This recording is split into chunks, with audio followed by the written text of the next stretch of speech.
பொன்னியின் செல்வன்.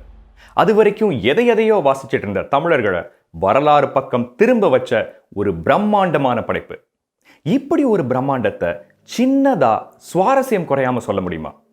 கண்டிப்பா முடியும். ஆரம்பிக்கலாமா?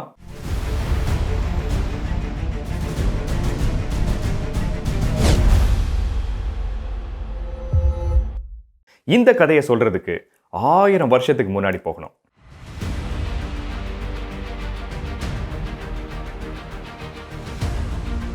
வீரம் விளைஞ்ச சோழ நாட்டுல அன்னைக்கு ஆடி 18 வீரநாராயண ஏரியில காவேரி பெருக்கெடுத்து ஓடிட்டு இருக்கு.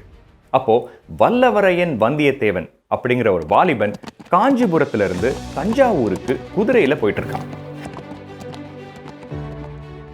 பறந்து விரிஞ்சிருந்த வீரநாராயண ஏரியை பார்த்து அதிசயப்படுறான். ஊர் மக்கள் ஆரவாரமா ஆடி 18 கொண்டாடுறத பார்த்துட்டே அவனோட குதிரையில போறான்.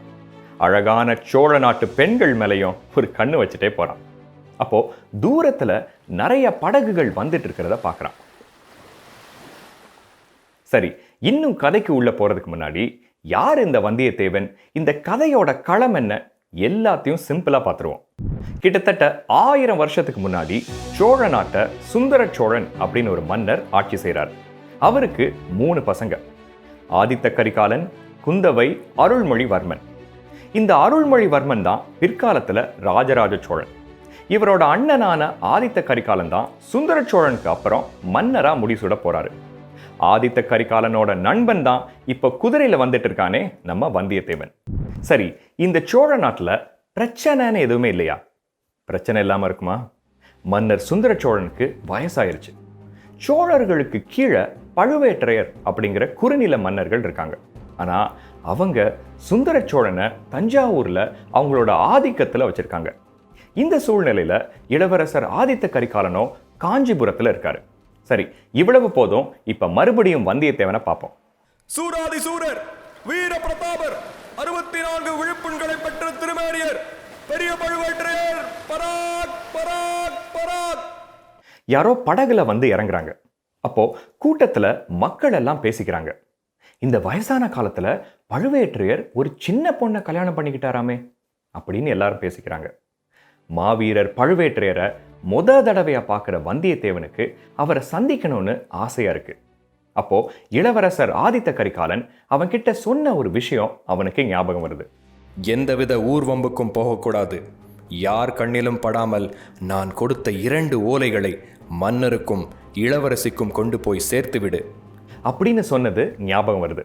சரி, எந்த வம்புலையும் மாட்டாம வந்த வேலையை பார்த்துட்டு போவோம் அப்படின்னு நினைக்கிறான் வந்தியத்தேவன். பழுவேட்டரையர் கடந்து போனதுக்கு அப்புறம் அவனோட பயணத்தை தொடர்றான். தஞ்சாவூருக்கு போற வழியில ஒரு கூட்டம் கூடியிருக்கு. யாரோ சத்தமா வாக்குவாதம் பண்ணிட்டு இருக்காங்க. நல்லா குண்டா குடிமி வச்ச ஒரு ஆளு. நன்றாக கேளும். உங்கள் சிவனை விட எல்லா விஷயத்திலையும் எங்கள் பெருமாள் தான் உயர்ந்த தெய்வம். புரியுறதா? இப்போதான் வர்றான் நம்ம ஆழ்வார்க்கடியான் நம்பி. பெரிய விஷ்ணு பக்தன். எப்பவுமே சிவபக்தர்களோட சண்டை போடுறதே அவனோட வேலை. இங்கேயும் சிவனை விட விஷ்ணு தான் பெருசுன்னு ஆழ்வார்க்கடியான் வாக்குவாதம் பண்ணிட்டு இருக்கான். இதையெல்லாம் கொஞ்ச நேரம் கேட்டுட்டு இருந்த வந்தியத்தேவன் அரியும் சிவனும் ஒண்ணு, அறியாதவன் வாயில மண்ணுன்னு சொல்லி அந்த சண்டையை தீர்த்து வைக்கிறான். அப்போ திரும்பவும் பெரிய பழுவேட்டரையர் வர்ற சத்தம் கேட்குது. அவர் கூட ஒரு பல்லக்கு வருது. அதுல ஒரு அழகான பெண்ணோட முகம் லேசா தெரியுது. அந்த முகம் ஆழ்வார்க்கடியான பார்த்த உடனே திரைய மூடிடுது. எப்படி வந்தியத்தேவன் 2 ஓலையை கொண்டு வர்றானோ அதே மாதிரி ஆழ்வார்க்கடியானும் ஒரு ஓலையை கையில வச்சுட்டு அந்த பல்லக்கில் இருந்த பொண்ணுகிட்ட கொடுக்க நினைக்கிறான். ஆனா முடியல. பழுவேட்டரையரும் அந்த பல்லக்கில் வந்த பெண்ணும் கிளம்பி போறாங்க. உள்ள இருக்கிற பெண் தான் நந்தினி. பாண்டிய நாட்டு போருக்கு அப்புறம் வர்ற வழியில இந்த இளம் வயது பெண்ணை பெரிய பழுவேட்டரையர் பார்க்கிறாரு. இவங்களோட அழகுல மயங்கி அவங்கள கல்யாணம் பண்ணிக்கிறாரு. அதுக்கப்புறம் வந்தியத்தேவன் தஞ்சாவூர் போற வழியில அவனோட நண்பன் கந்தமாறனோட கடம்பூர் மாளிகையில தங்கிட்டு அடுத்த நாள் பயணத்தை தொடரலாம்னு நினைக்கிறான். அப்போ ஆழ்வார்க்கடியான் வந்தியத்தேவன்ட்ட, நீ போற கடம்பூர் மாளிகைக்கு தான் அந்த பல்லக்கும் போகுது, இந்த ஓலையை அந்த பொண்ணுகிட்ட கொஞ்சம் கொடுத்துறேன் அப்படின்னு கேட்குறான். அதெல்லாம் முடியாதுன்னு சொல்லிட்டு வந்தியத்தேவன் குதிரையில வேகமா கிளம்புறான் கடம்பூர் மாளிகைக்கு.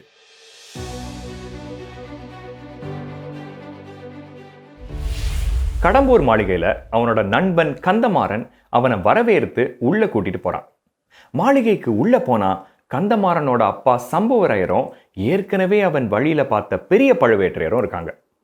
அன்னைக்கு சாயங்காலம் வந்தியத்தேவனும் கந்தமாறனும் குரவை கூத்த பார்த்துட்டு மாளிகையில தூங்க போறாங்க. நல்லா தூங்கிட்டு இருந்த வந்தியத்தேவன் திடீர்னு ஒரு கனவுல இருந்து முழிக்கிறான். நடுராத்திரியில என்ன சத்தம்னு எந்திரிச்சு போய் பார்க்கறான். பார்த்தா பெரிய பழுவேற்றையரும் சம்புவரையரும் மற்ற குறுநில மன்னர்களும் சேர்ந்து ஏதோ ஒரு ரகசியம் பேசிட்டு இருக்காங்க. இதை வந்தியத்தேவன் ஒட்டு கேட்கிறான். இன்னொரு சைட்ல ஆழ்வார்க்கடியானும் ஒட்டு கேட்கிறான். அட, இந்த ஆழ்வார்க்கடியான் எப்போடா இங்க வந்தான்னு கேட்குறீங்களா? அதான் ஆழ்வார்க்கடியான். சரி, இந்த நடுராத்திரி கூட்டத்துல அப்படி என்ன ரகசியம் பேசுறாங்க? மன்னர் சுந்தர சோழனுக்கு அப்புறம் அவரோட பையன் ஆதித்த கரிகாலன் வரக்கூடாது, அவருக்கு பதிலா இளவரசர் மதுராந்தகன் தான் மன்னராகணும்னு எல்லா சிற்றரசர்களும் சேர்ந்து முடிவெடுக்கிறாங்க. சரி, யார் இந்த மதுராந்தகன்? இவர் இளவரசர் ஆதித்த கரிகாலனுக்கு சித்தப்பா முறை. ஆனா ரொம்ப சின்ன வயசுங்கிறதுனால அவரால் மன்னராக முடியாம போயிருக்கு. அட பாவிகளா, மன்னருக்கு தெரியாமல் இப்படி எல்லோரும் சேர்ந்து சதித்திட்டம் தீட்டுகிறீர்களே அப்படின்னு அதிர்ச்சி அடைஞ்ச வந்தியத்தேவனுக்கு இன்னொரு அதிர்ச்சி காத்திருந்துச்சு. பழுவேற்றையர் கூட வந்த பல்லக்கில் இருந்து யாரோ வெளியே வர்றாங்க. ஆனா அது அந்த அழகான பெண் இல்ல, இளவரசர் மதுராந்தகன்.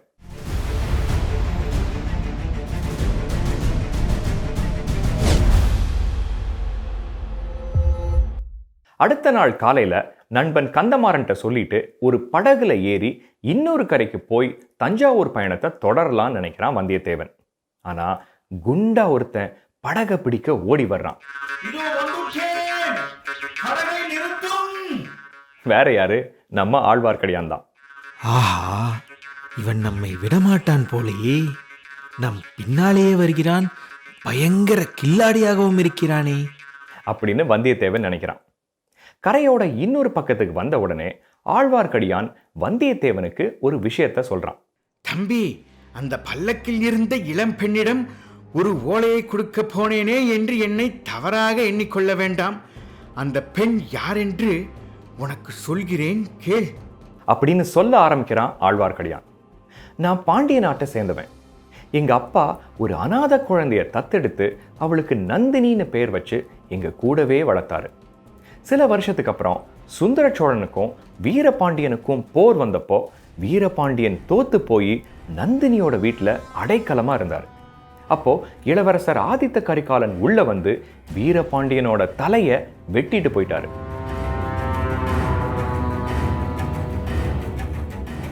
அதுக்கப்புறம் இந்த பழுவேற்றையர் வந்து நந்தினியோட அழகுல மயங்கி அவளை தூக்கிட்டு போயிட்டாரு. நீ அன்னைக்கு பழுவேற்றையரோட பல்லக்கில் பார்த்தியே, அதுதான் நந்தினி, என்னோட வளர்ப்பு தங்கை. இதோட நான் அவளை பார்த்து 3 வருஷம் ஆச்சு அப்படின்னு சொல்றான் ஆழ்வார்க்கடியான். இது வந்தியத்தேவனுக்கு குழப்பமா இருக்கு. முதல்ல பழுவேற்றையர் நந்தினி அப்படிங்கிற இளம் வயது மனைவியை பல்லக்கில் கூட்டிட்டு வந்தாரு. அதுக்கப்புறம் கடம்பூர் மாளிகையில பார்த்தா அவங்களுக்கு பதிலா இளவரசர் மதுராந்தகன் வெளியே வந்தாரு.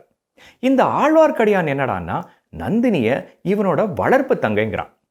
இப்படி வந்தியத்தேவன் யோசிச்சுட்டு இருக்கிற நேரத்துல ஆழ்வார்க்கடியான், நீ தஞ்சாவூருக்கு போற வழியில குடந்தை ஜோசியர் அப்படின்னு ஒருத்தர் இருக்காரு, அவரை பார்த்துட்டு போ அப்படின்னு சொல்றான். சரி, பார்த்துட்டு தான் போவோமேன்னு வந்தியத்தேவனும் குதிரையில கிளம்புறான்.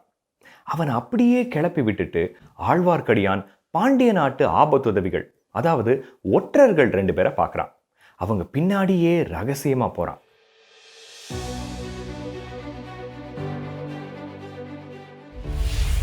இதே நேரத்துல குடந்தை ஜோசியரை இளவரசி குந்தவையும் அவங்களோட தோழி வானதியும் போய் பார்க்கறாங்க. அப்போ ஜோசியர் மன்னர் சுந்தர சோழருக்கு ஒரு கண்டம் இருக்குன்னு சொல்றாரு. அதுக்கப்புறம் இளவரசி குந்தவையோட வருங்கால கணவர் யாருன்னு கேட்ட உடனே கரெக்டா ஒருத்தன் கதவை டமார்னு திறந்துட்டு உள்ள வர்றான், நம்ம வந்தியத்தேவன்.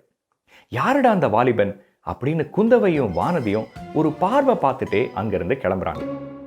இதுல ஒரு விஷயம் நீங்க கவனிக்கணும். ஆதித்த கரிகாலன் கொடுத்த 2 ஓலைகள்ல 1 இளவரசி குந்தவைட்ட கொடுக்கணும்.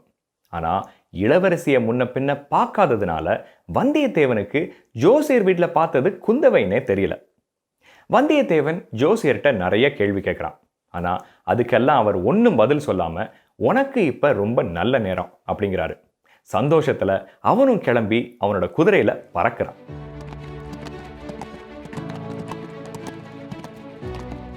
போற வழியில மறுபடியும் குந்தவை வானதியை இன்னும் சில பெண்களோட பார்க்கறான். அவங்க எல்லாரும் ஆத்துல விளையாடிட்டு இருக்காங்க. திடீர்னு ஐயோ முதலை முதலை காப்பாற்றுங்கள் அப்படின்னு கத்துறாங்க.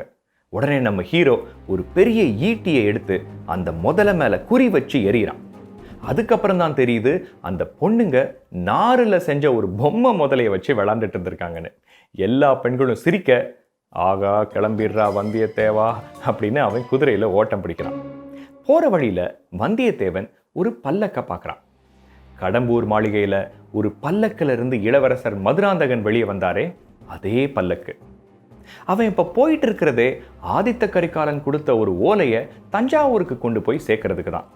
அதனால பல்லக்கில் இருக்கிற மதுராந்தகன்கிட்ட பேசி எப்படியாவது தஞ்சை அரண்மனைக்குள்ள போகிறதுக்கு உதவி கேட்கலான்னு நினைக்கிறான். அவன் குதிரையை வச்சு பல்லக்க ஒரு சைடில் இடிக்கிறான்.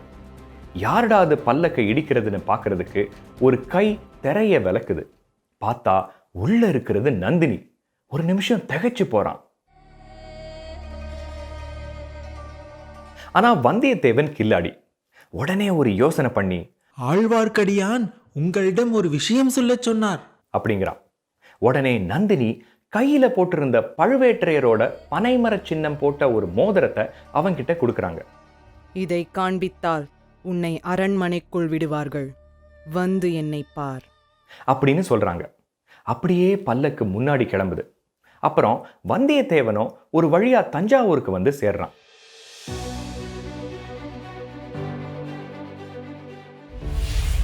ஆனா அரண்மனையை பூட்டிடுறாங்க.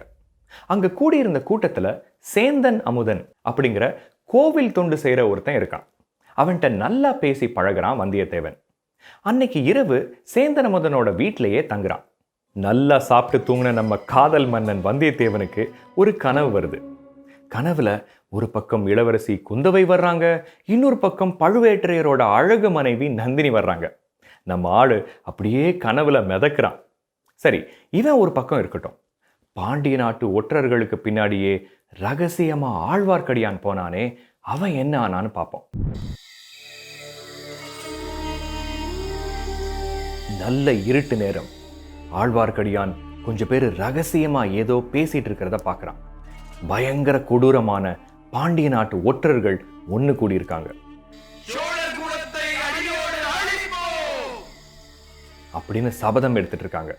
அதை ஆழ்வார்க்கடியான் ஒளிஞ்சு நின்று பார்த்துட்டு இருக்கான். அந்த ஒற்றர்கள்ல ஒருத்தன் அன்னைக்கு இரவு கடம்பூர் மாளிகையில நடந்த விஷயத்த உளவு பார்த்திருக்கான். அந்த கூட்டத்துல என்ன பேசிக்கிட்டாங்கிறத ஒற்றர் கூட்ட தலைவன் ரவிதாசன் கிட்ட சொல்றான். அது மட்டும் இல்லாம அன்னைக்கு குண்டா குடிமி வச்ச ஒரு வைஷ்ணவனும் ஒளிஞ்சிருந்து பார்த்துட்டு இருந்தான்னு சொல்றான். இதை கேட்ட ரவிதாசனுக்கு ரொம்ப கோபம் வருது. அவனை ஏனடா விட்டு வைத்தாய்? அவன் ஆழ்வார்க்கடியான், பயங்கரமான ஒற்றன். அவனை அடுத்து யார் எங்கே பார்த்தாலும் கண்டன் துண்டமாக வெட்டுங்கள். கரெக்டா அந்த நேரத்துல ஒளிஞ்சு நின்னுட்டு இருந்த ஆழ்வார்க்கடியான் அப்படின்னு தும்புறான். தொடரும்.